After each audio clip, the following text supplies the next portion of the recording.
Before getting started, let's do a little icebreaker. Think of as many myths as you can. Turn to the person next to you. You'll have 30 seconds to share among yourselves. Your time starts now.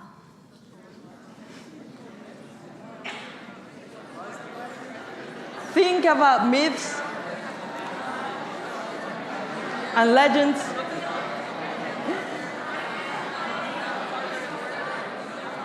Okay. All right, time's up. Thank you all for participating in this activity. Okay?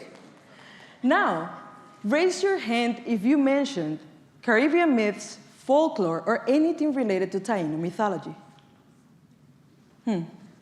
I see not so many of us have thought of Taino or Caribbean creatures. When we think of mythology, often, the first ones that come to our minds are the Greek or Roman or Norse mythologies, right? Many of us have heard of Thor, Hercules, and most recently, Poseidon's son, Percy Jackson. These mythology-related figures are all over the media. However, do we ever question mythology's existence in the Caribbean? Caribbean's multiple folklore remains foreign to many of us. Before a literature of African diaspora, a class I took during my first semester at Brooklyn College, I did not know there was mythology in the Caribbean. And as someone from this region, I felt as if I was being called out for not knowing nor being interested in researching my cultural heritage on this topic before. Yet, when I learned of it, I felt like I was about to discover a hidden world filled with cultural richness. The first lesson of this class represented a self-realization moment for me. We discussed how many people, including the people from the Caribbean space, often overlook the fact that many of the stories they hear while growing up are a part of their culture's mythology.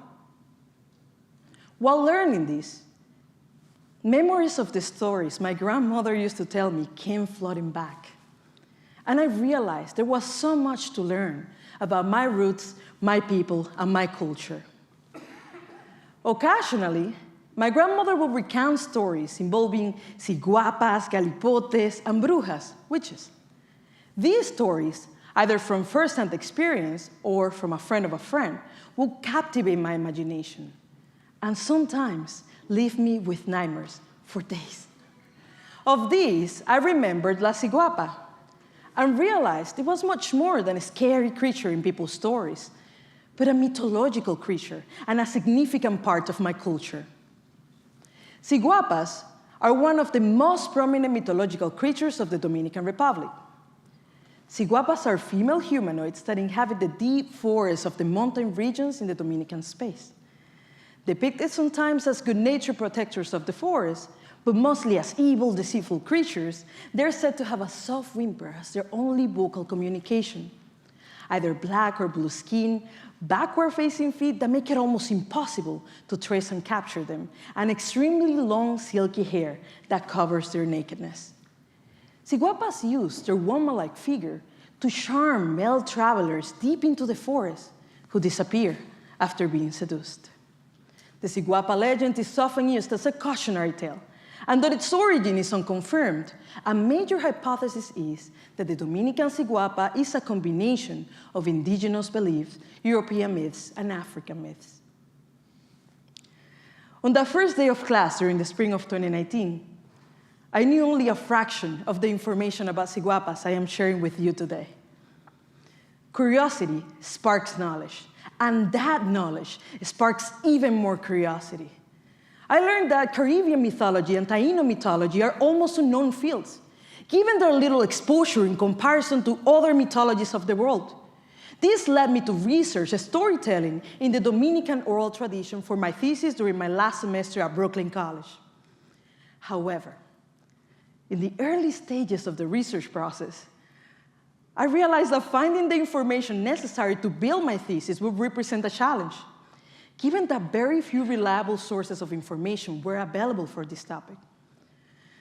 And I didn't know how to proceed. It is hard to move on and keep it up when you're feeling lost and at the brink of giving it all up.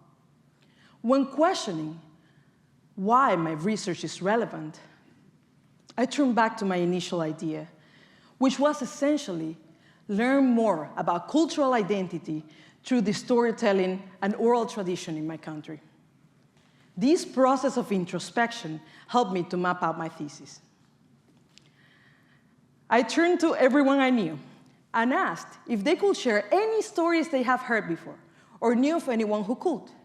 Based on my desire to learn more about and spread knowledge of Caribbean mythology, I started a written Spanish and English account of mythological creatures of Dominican folklore by gathering oral tradition stories from older people in my hometown and its periphery. While doing this research, I gained a wider understanding of myths and legends that I only heard while growing up, and even found some of their counterparts in other cultures.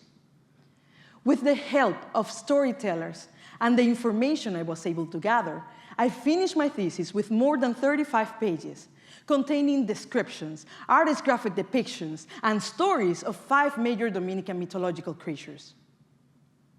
In the process of this research, I learned so much about Dominican oral tradition, also about Caribbean mythology, and I felt more acquainted with the culture I come from. This research helped me to understand that I could go from an idea to an actual project that holds cultural significance. And the power behind that knowledge allowed me to find my voice and use it. However, this journey of self-discovery and personal and professional growth is hardly over. And it is not unique to me. All students, regardless of their background, have an opportunity to learn and solidify their cultural identity through higher education if they're willing to. Exploring cultural heritage and identity while going through higher education can be a transformative journey. Education isn't just about earning passing grades and eventually a degree. It is an opportunity to learn things we did not get to learn before, or that we were not as curious about, and understand more about ourselves and how we perceive the world. Education fosters self-discovery and growth by representing a platform that offers the support and inspiration provided by faculty, staff, and classmates, while it provides the setting to develop the skills necessary to succeed, not only professionally, but personally. Now, I can see how this experience of researching my cultural identity has helped me to find belonging from where I'm from, but also find belonging where I am, okay? So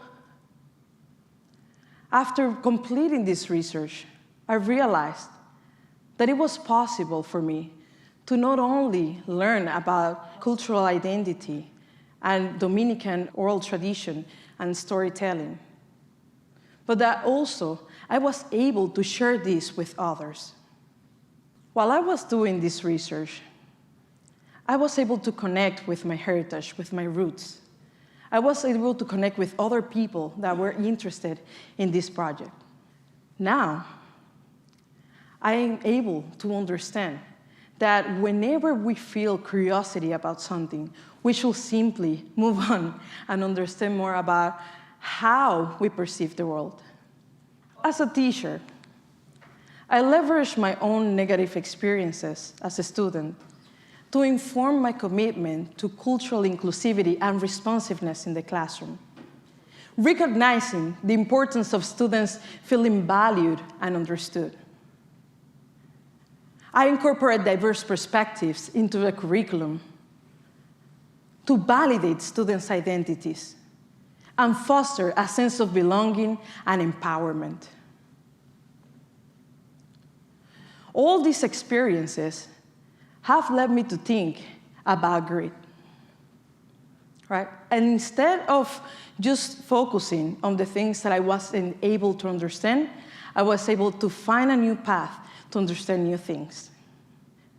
Education, aside from fostering new paths of growing, also allows you to to develop your identity and unravel the many prejudices that are attached to the things that we are interested in learning.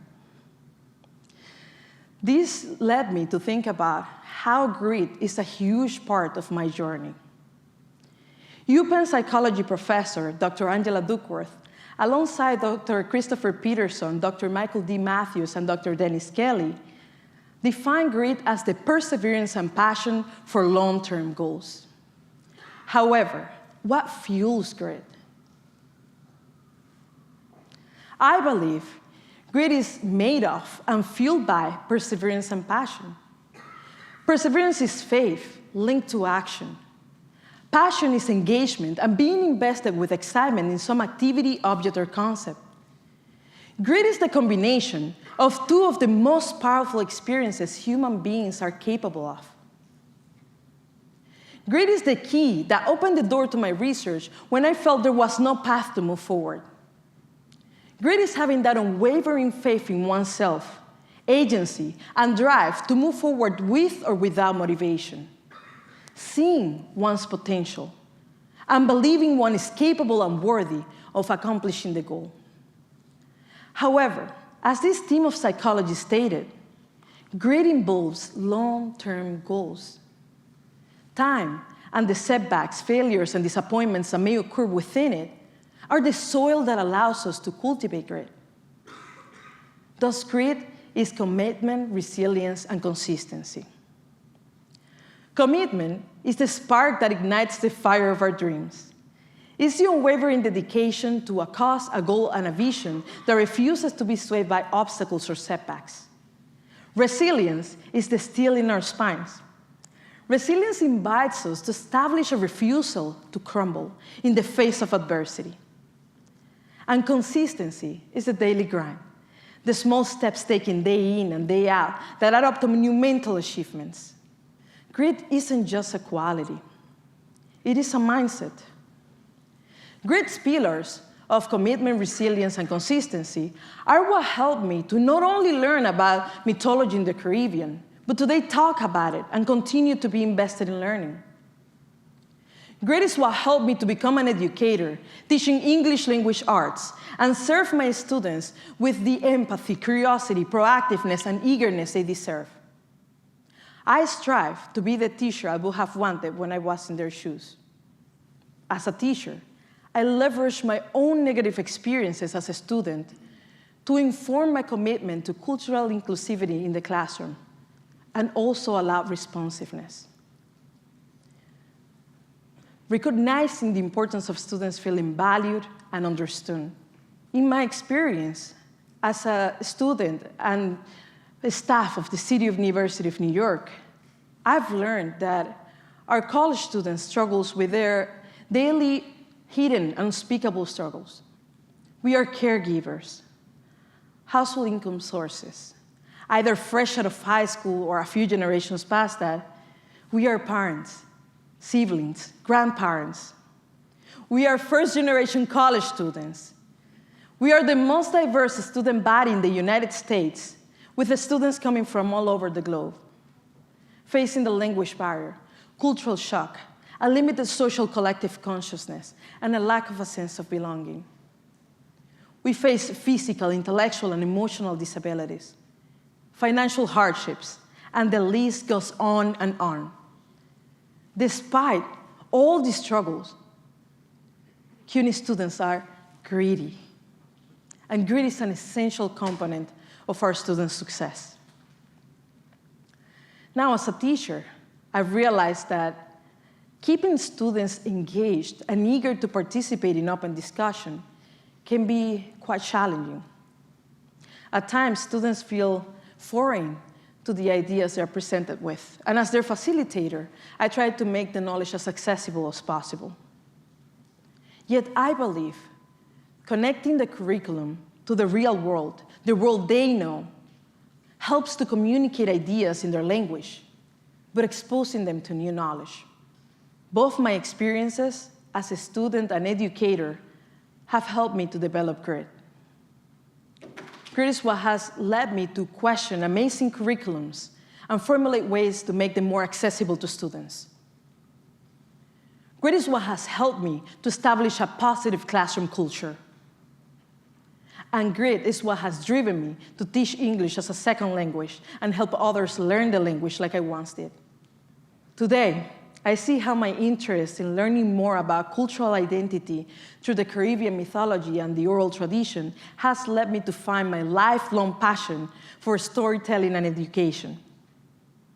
Now, if someone asks you the name of mythological creatures in the future, I hope that you can think of La Bruja, Galipote, and La Ciguapa. I hope now you'll think of not only the Greek or Norse mythologies, but the Caribbean, Latin American, African, Asian, Australian mythologies too. Wherever there are people, there are stories. I hope this has sparked your curiosity, like my Literature of African Diaspora class sparked mine. Because through stories, we can learn more about each other and ourselves. Are you willing to embark on a journey of self-discovery and growth through education? Thank you.